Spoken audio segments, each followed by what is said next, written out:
Santa Brígida, patrona de viudas, de Suecia y de Europa. Gran mística, profetisa, teóloga. Esposa. Madre abnegada, entre cuyos hijos brillaría la notable Catalina de Suecia. Es una de las grandes luminarias de la Iglesia Católica. Al punto que gran parte del conocimiento acerca de la vida de la Virgen María de Nazaret en vida, proviene de las revelaciones dadas por Nuestra Señora, a Santa Brígida. De tal forma, que nuestra santa sueca, es una de las primeras en proclamar la Inmaculada Concepción, y la Asunción de Nuestra Señora a los cielos.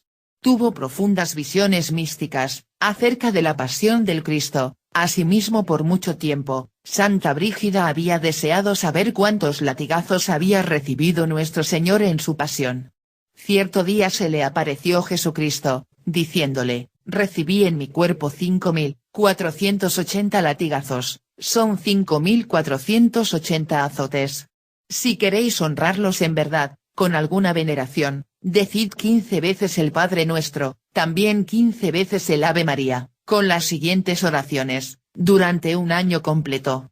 Al terminar el año, habréis venerado cada una de mis llagas. Nuestro Señor mismo le dictó las oraciones a la santa. Luego Jesucristo, le reveló la forma en que él, como Redentor y Mesías, enjuiciaba particularmente a cada tipo de alma, de acuerdo a su estilo de vida. Brígida, observó parte de los juicios, y quedó a tal punto choqueada, que durante varios años se sumió en la oración y la penitencia.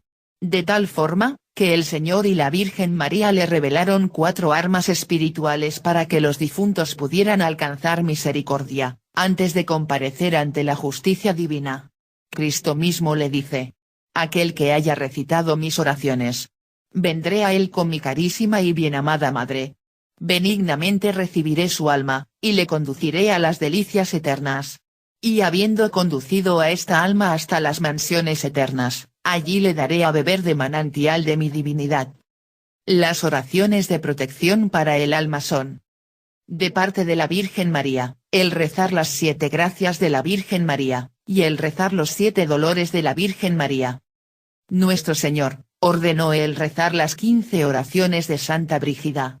Y durante 12 años, unas oraciones especiales para la salvación de las almas. Un día, poco después de enviudar, Brígida vio aparecer a la Santísima Virgen María, a quien ella siempre la había considerado como su Madre Inmaculada, quien con suma humildad le respondió todas las preguntas formuladas por la santa, que darían luz acerca de la vida de la Virgen María, y de nuestro Señor, que no aparecen en las Santas Escrituras.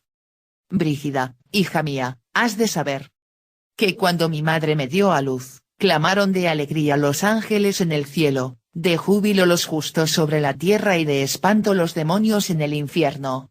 Pues, inmediatamente le tuve un amor indecible a mi Creador, a quien lo deseaba con todo mi corazón. Yo, fui preservada del pecado por la gracia, porque en mí siempre perseveraban el amor de Dios y el cuidado de los padres, la educación honesta, el trato de los buenos, y el fervor de conocer a Dios. Yo no necesitaba de purificación, porque me dejó pura y limpia mi hijo que nació de mí, ni yo tampoco adquirí la menor mancha en mi vida, porque sin ninguna impureza engendré al Hijo de Dios. No obstante, viví en esta tierra, en todo sujeta a la ley, amando todo lo que era conforme a la humildad. Cuando me anunció el ángel, que nacería de mí el Salvador, sentí en mí, algo indescriptible y sobrenatural. Enseguida acudí donde mi prima Isabel, para aliviarla porque estaba encinta. Y para hablarle de lo que me había anunciado el ángel. Y como ésta me saliese al encuentro junto a la fuente, y nos diésemos mutuos abrazos, llenóse de regocijo el niño en su vientre, dando saltos de una manera admirable y visible. Yo también sentí en mi corazón alegría, de modo que mi lengua habló impensadas palabras acerca de Dios, y mi alma apenas podía comprender de júbilo.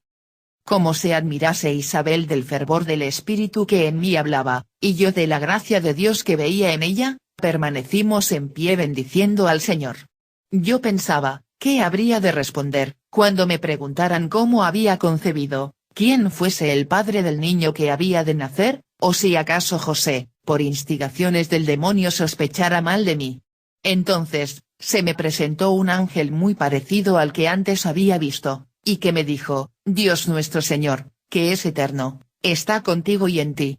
No temas, pues Él te dirá lo que has de hablar, dirigirá tus pasos a donde quiera que vayas, y con poder y sabiduría acabará contigo su obra. Mas José, a quien estaba yo encomendada, después que supo que estaba yo encinta, estaba angustiado sin saber qué hacer, pero el ángel le dijo mientras dormía: No te apartes de la Virgen que se te ha encomendado, pues es muy cierto de que concibió por el Espíritu de Dios, y parirá un hijo que será el Salvador del mundo. Sírvele, pues, con fidelidad, y sé el custodio y testigo de su pudor. Desde aquel día me sirvió José, como a su señora, y yo también me humillaba a hacer por él hasta lo más pequeño. Yo permanecí en continua oración, sin querer ver ni ser vista, en rarísima ocasión salía, a no ser en las principales fiestas, asistía a las vigilias y lecciones que leían nuestros sacerdotes, laboraba, mientras me moderaba en los ayunos, todo por el servicio al Señor. Todo lo que nos quedaba, lo dimos a los pobres, y estábamos contentos con lo poco que teníamos. José me sirvió de tal forma, que jamás oí ni una palabra frívola ni una murmuración, ni el menor arranque de ira, pues fue pacientísimo en la pobreza, dedicado a su trabajo, manso con quienes le insultaban, obediente, y mi defensor contra los que dudaban de mi virginidad y fidelísimo testigo de las maravillas de Dios. Como yo, estaba tan muerto para el mundo y la carne, que nada deseaba sino las cosas del cielo, y creía tanto en las promesas de Dios, que continuamente decía: Ojalá viva yo y vea cumplirse la voluntad de Dios.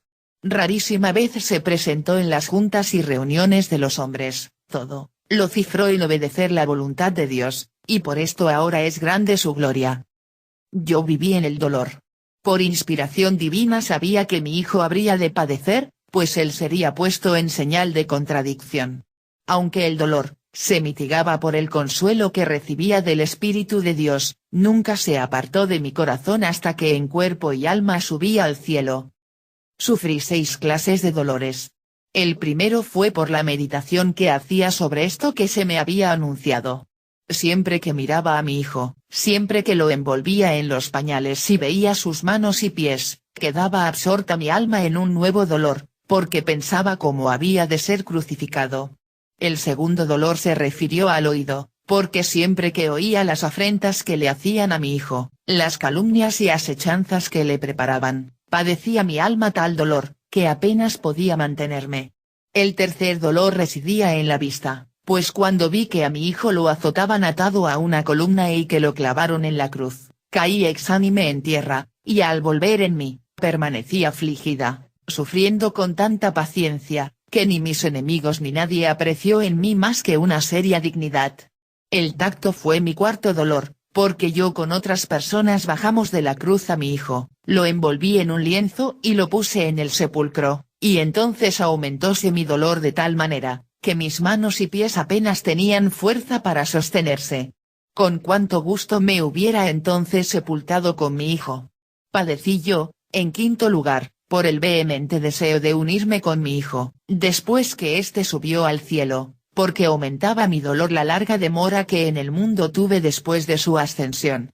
El sexto dolor, fue estar siempre temerosa y afligida, de que los apóstoles y amigos de Dios, sucumbieran a las tentaciones y a los trabajos, porque por todas partes causaban contradicción las palabras y enseñanzas de mi hijo. Hija mía, has de saber que si no existieran los dolores, las penas y las tribulaciones, poquísimos entrarían en el reino de los cielos. A causa del amor, padecía yo dolor y angustia. Cuando llevaba a mi hijo huyendo para Egipto, cuando supe de la matanza de los inocentes, y el ángel nos anunció que Herodes los perseguía. Mi hijo, antes de su pasión, estaba sometido a sus padres, y se condujo como los demás niños hasta que llegó a la mayoría de edad, aunque en su juventud no dejó de hacer maravillas. Las criaturas sirvieron a su Creador, enmudecieron los ídolos, y muchísimos cayeron por tierra a su llegada a Egipto, como los magos anunciaron que mi hijo sería la señal de grandes acontecimientos futuros, ni aun la menor inmundicia hubo nunca en su cuerpo ni en sus cabellos.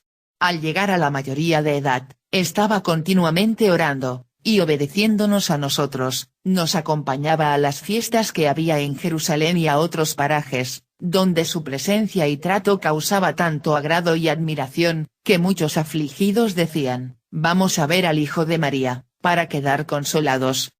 Cuando creció en edad y en sabiduría, se ocupaba en trabajos manuales, siempre decorosos, nos decía palabras de consuelo, acerca de la divinidad, manteniéndonos llenos de un indecible gozo. Cuando estábamos llenos de temores por la pobreza y los trabajos, nos exhortaba a la paciencia. Siempre tuvimos todo lo necesario, unas veces por compasión de las almas caritativas, y otras por nuestro propio trabajo, de suerte que nos alcanzaba para nuestra sola sustentación, mientras que solo buscábamos el servir a Dios. Más adelante, con los amigos que llegaban a casa, hablaba sobre la ley, sus significaciones y figuras. En público disputaba con los sabios, de manera que se admiraban y decían, el hijo de José enseña a los maestros, algún espíritu superior habla por sus labios. Cuando yo entristecía, porque como madre, sabía acerca de su pasión, que habría de sufrir.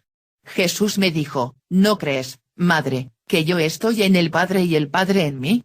¿Padeciste acaso lesión cuando entré en tus entrañas o sufriste dolores cuando salí? ¿Por qué te afliges? La voluntad de mi Padre es que yo padezca la muerte, y mi voluntad es la misma de mi Padre. Pues, solo padecerá la carne que tomé de ti, para que sea redimida la carne de los demás y se salven las almas. Era tan obediente que, cuando le decía a José, haz esto o aquello, lo hacía, porque ocultaba el poder de su divinidad, de forma que solo podíamos saberlo yo, y a veces José. Con mucha frecuencia veíamos una admirable luz que lo rodeaba, oíamos las voces de los ángeles que cantaban junto a él, y vimos también que espíritus inmundos que no pudieron ser echados por exorcistas, salieron tan solo al ver a mi hijo. Después de la ascensión de mi hijo, yo viví bastantes años en el mundo, y quísolo Dios así, para que viendo mi paciencia y mis costumbres, se convirtieran al Señor muchas almas, y cobrasen fuerza los apóstoles de Dios y otros escogidos. También la natural disposición de mi cuerpo exigía que viviera yo más tiempo, para que se aumentase mi corona, pues todo el tiempo que viví después de la ascensión de mi hijo, visité los lugares en que él padeció y mostró sus maravillas. Su pasión estaba tan fija en mi corazón, que ya comiese, ya trabajase, la tenía siempre fresca en mi memoria, y hallábanse mis sentidos tan apartados de las cosas del mundo, siempre me afligía la espada de mis dolores. Me moderaba en mis alegrías y en mis penas sin omitir nada perteneciente a Dios. Vivía entre los hombres, en completa oración, silencio, y ayuno. Respecto a que mi asunción no fuese conocida por muchos, ni predicada, fue por voluntad de Dios, que es mi Hijo, para que antes se fijase en los corazones de los hombres la creencia de su ascensión, porque si estos eran difíciles y duros para creer en su ascensión, mucho más lo hubieran sido conmigo, si desde los primeros tiempos de la fe se les hubiese predicado mi asunción. Durante la siguiente visión mística de Santa Brígida de Suecia, observó varios castigos destinados a las almas, de acuerdo al comportamiento que el difunto había elegido en vida. Luego de esto, la desesperada Brígida entró en un tiempo de silencio, ayuno y oración constante, llorando, y rogando al Señor y a la Virgen Santísima que le revelaran la forma de poder ayudar a las almas, para no sucumbir ante un castigo tan doloroso. Así surgieron las oraciones de Santa Brígida para el auxilio de las almas.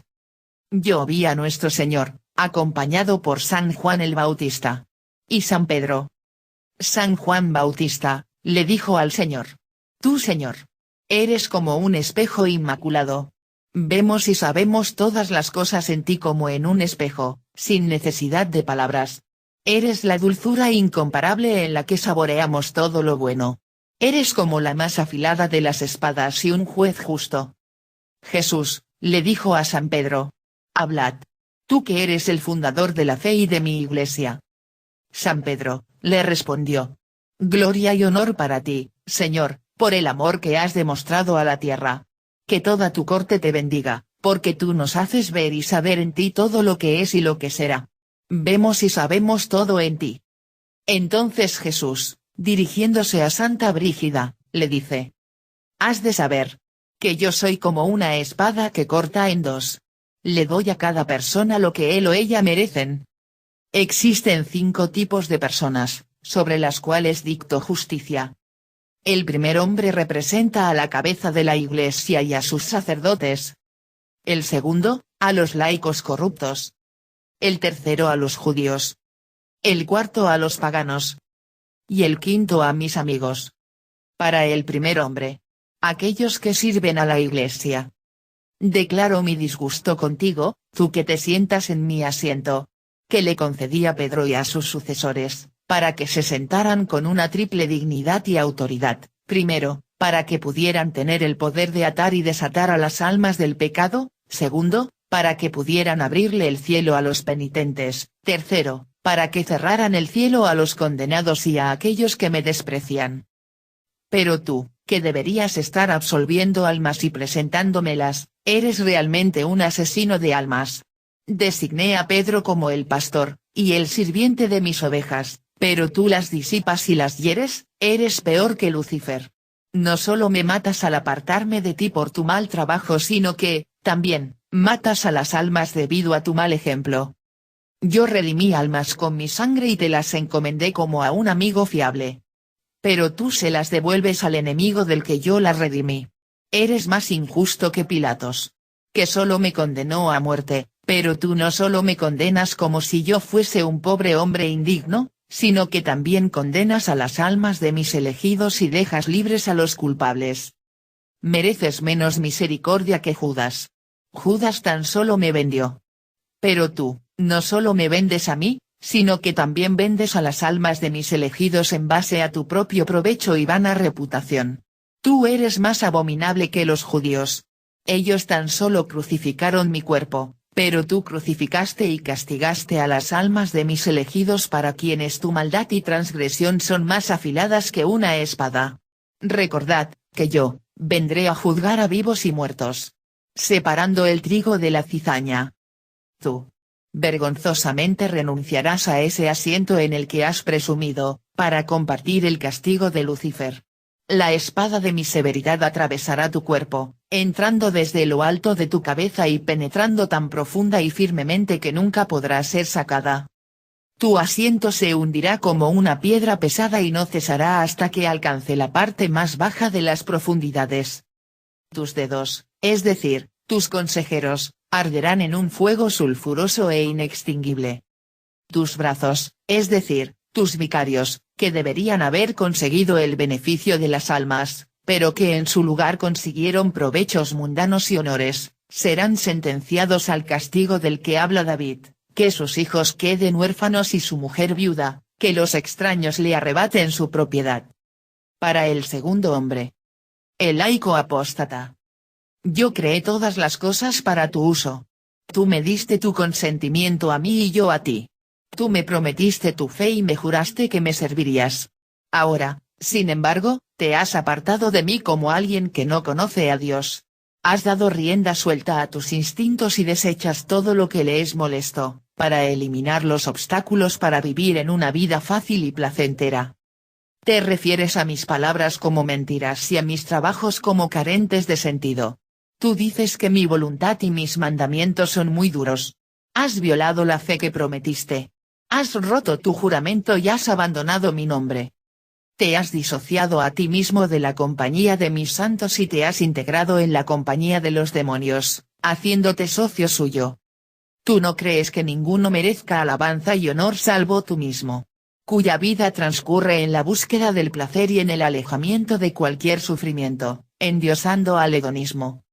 Consideras difícil todo lo que tiene que ver conmigo y lo que estás obligado a hacer por mí, mientras que las cosas que te gusta hacer son fáciles para ti. La tibieza espiritual hace pesadas las cargas que con oración y vida sacramental serían soportables. Es por esto que mi enfado contigo está justificado, porque tú has quebrado la fe que me prometiste en el bautismo y en adelante. Encima, me acusas de mentir sobre el amor que te he mostrado de palabra y de hecho. Dices que yo era un loco por sufrir. La sentencia para ti, segundo hombre, que has abandonado la fe. Deberás descender al infierno con la cabeza abajo y los pies arriba, por haberte despreciado a ti, que deberías ser su cabeza y por haberse amado a sí mismo. Te enviaré un animal que procederá del torrente impetuoso para devorarte, en las partes más bajas del infierno. Acerca del tercer hombre. Los judíos. Yo comencé mi amoroso idilio contigo. Te elegí como mi pueblo, te libré de la esclavitud, cedí mi ley, te conduje hasta la tierra que les había prometido a tus padres y te envié profetas que te consolaran. Después, elegí una virgen de entre vosotros, y tomé de ella naturaleza humana. Mi disgusto contigo es que aún rehusas creer en mí, diciendo, Cristo no ha venido todavía sino que tiene que venir. Tú, judío, no verás a Dios, y serás condenado por tu perversidad y avaricia, puesto que los que no creen no merecen contemplar la visión de Dios. Ya que tú, no quieres creer que yo ya he venido. Cuando vuelva para el segundo juicio, no me verás en mi gloria sino en tu conciencia, y comprobarás que todo lo que te dije era verdad. Para el cuarto hombre. El pagano. En relación a ti, pagano, he hecho una excepción con todos aquellos que con gusto caminarían por la senda de mis mandamientos si tan solo supieran cómo, y si fueran instruidos. Los que tratan de poner en práctica todo lo que pueden y de lo que son capaces. Estos, no serán de ninguna manera sentenciados con vosotros. Yo te creé y te redimí para que fueras cristiano. Hice contigo todo el bien. Pero tú eres como alguien que está fuera de sus sentidos, porque no sabes lo que haces. Eres como un ciego, porque no sabes hacia dónde te diriges. Adoras a las criaturas en lugar de al Creador, a la falsedad en lugar de a la verdad. Te arrodillas ante las cosas que son inferiores a ti. Esta es la causa de mi disgusto en relación a ti. Muchos de ustedes, que adoran a las estrellas, basando su vida y sus decisiones en las predicciones. Tu sentencia será el ser encerrado y confinado en la oscuridad, como un hombre fuera de sus sentidos. Como no te has ocupado de creer ni has querido saber, tu propia oscuridad será tu luz y tu corazón será iluminado para que comprendas que mis juicios son verdaderos pero, tú no alcanzarás la luz. El quinto hombre. Los amigos de Jesús. Acércate más, amigo, tu sentencia es dirigirte directamente hacia la corte celestial. Tú eres como un hombre cercado entre los corruptos y mantenido en un duro cautiverio. Que cuando dice la verdad le arrojan piedras en la boca. Cuando hace algo bueno, le clavan una lanza en el pecho. Venid, benditos de mi Padre, porque tuve sed y me disteis de beber, tuve hambre y me disteis de comer. Mantente firme en la fe y en la virtud, y lucha. El Señor, tu Dios, aquel a quien nadie puede resistir, siempre te ayudará. Santa Brígida nació el año 1303, en Skederid, provincia de Uppland, Suecia. Como hija en una noble familia de jueces.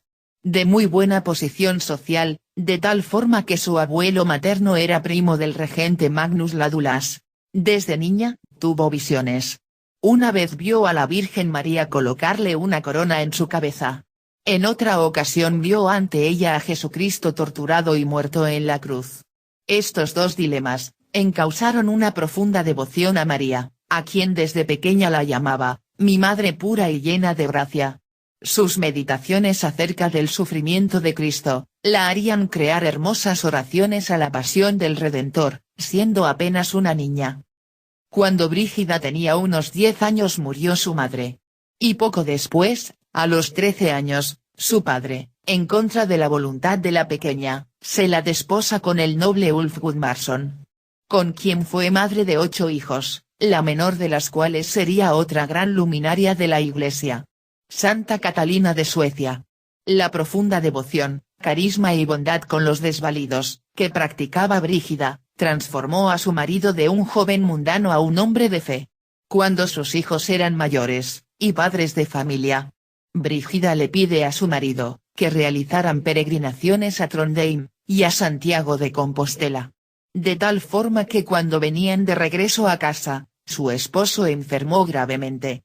Apenas llegaron a Suecia, Brígida y Ulf se establecieron como terciarios en el convento de Albastra, en donde Ulf falleció en 1344. Brígida, viuda con 41 años de edad, repartió sus bienes entre sus herederos y los pobres, para ella vivir de manera sencilla en el convento de Albastra.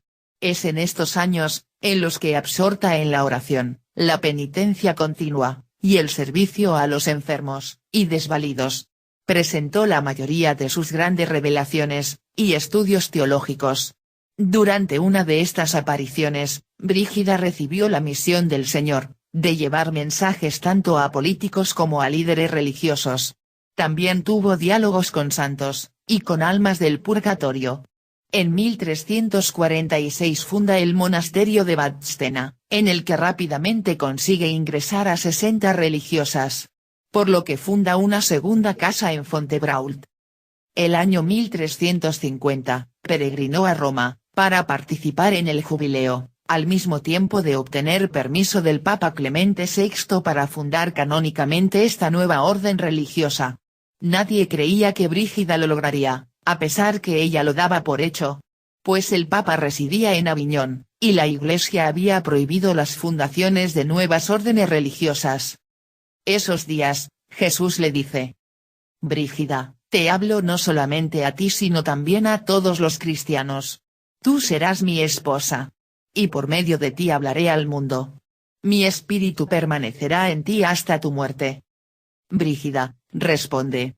La verdadera sabiduría, consiste entonces en obras, no en grandes talentos que el mundo admira, pues los sabios en la estima del mundo son necedad que hacen nada de la voluntad de Dios, y no saben cómo controlar sus pasiones.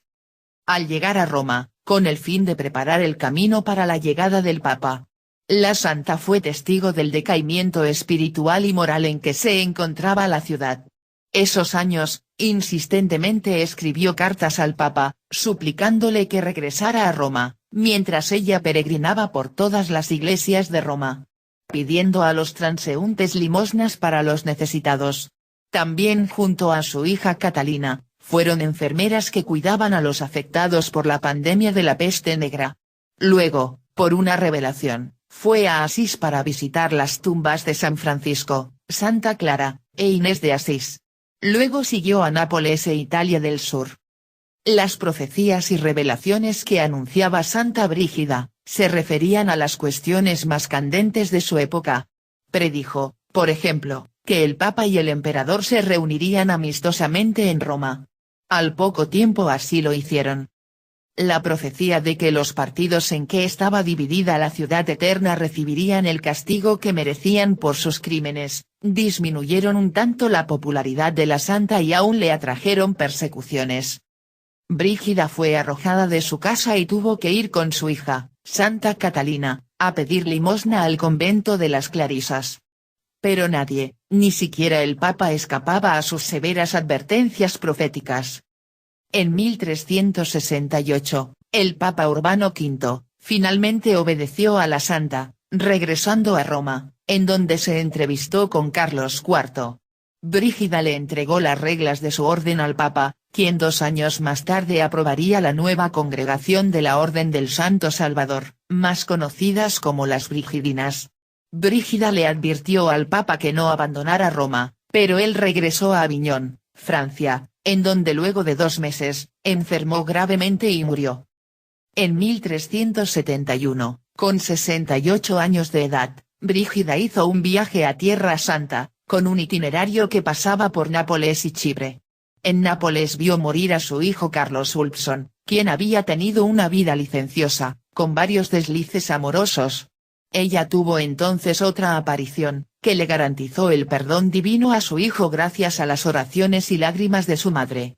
Luego continuó su viaje a venerar los santos lugares en Belén y Jerusalén. Cuando regresó a Roma, se cumplió su profecía, que fallecería pocos días más tarde. Lo que ocurrió el 23 de julio del año 1373, a los 70 años de edad.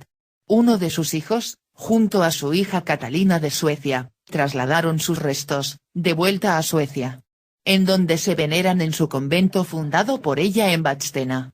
En 1377, cuando se publican sus escritos, impacta a los teólogos de la Iglesia Católica. Sus increíbles revelaciones místicas, y potentes oraciones, serán una advertencia acerca del castigo divino, pero también serán escudo y esperanza para la salvación de las almas. Que le otorgarán tal fama que pronto la nombrarán patrona de Suecia, y algún día de toda Europa.